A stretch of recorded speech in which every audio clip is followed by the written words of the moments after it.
2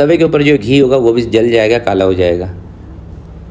ये देखें। और इसकी थिकनेस आपने थोड़ी सी पतली रखनी है, मोटा नहीं रखना। अब बात करते हैं पराठे पकाने की टिप के बारे में। तो जब भी आप पराठा तवे के ऊपर डाल देते हैं, फ़ौरन से एक तो इसके ऊपर घी ना लगाया करें। जब आप पराठे के ऊपर फ़ौरन से घी लगाते हैं तो कच्चे आटे के ऊपर जब भी आप घी लगाएंगे सारा घी इसके बीच में भर जाएगा और पराठे आपके क्रिस्पी नहीं बनेंगे। थोड़ा सा आटा पक जाए, पराठा पक जाए, उसके बाद आपने घी लगाना है। और शुरू में जो फ्लेम है ना गैस का, थोड़ा सा कम रखा करें। अगर शुरू में आपने चूल्हा तेज़ कर दिया रोटी की तरह तो फिर पराठे नरम ही बनेंगे और उसका कलर भी अच्छा नहीं आता।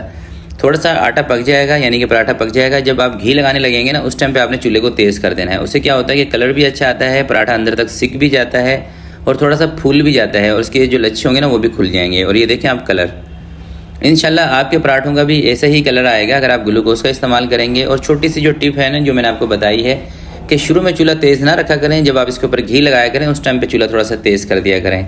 और कोशिश ये करें कि अगर आपके पास तवा पुराना है तो उसको हटा दें, उसकी जगह पर नया तवा लें।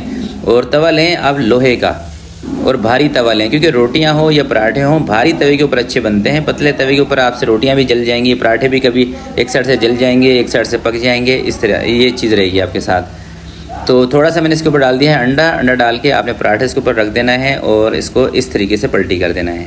ठीक है, जो अंदर वाली साइड होगी वो तो वैसे ही पक जाएगी, सिर्फ आपने एक साइड से पकाना है, दूसरी वाली साइड पराठे से खुद ही पक जाएगी।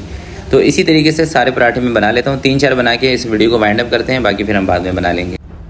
तो माशाल्लाह से बहुत ही ज़बरदस्त किस्म की रेसिपी है, जब भी आप इसको ट्राई करेंगे आपको मायूसी नहीं होगी। सबसे बड़ी बात यह है कि इसकी जो हमने डो बनाई है दूध के साथ बनाई है, उसके अंदर अंडे का भी इस्तेमाल किया है।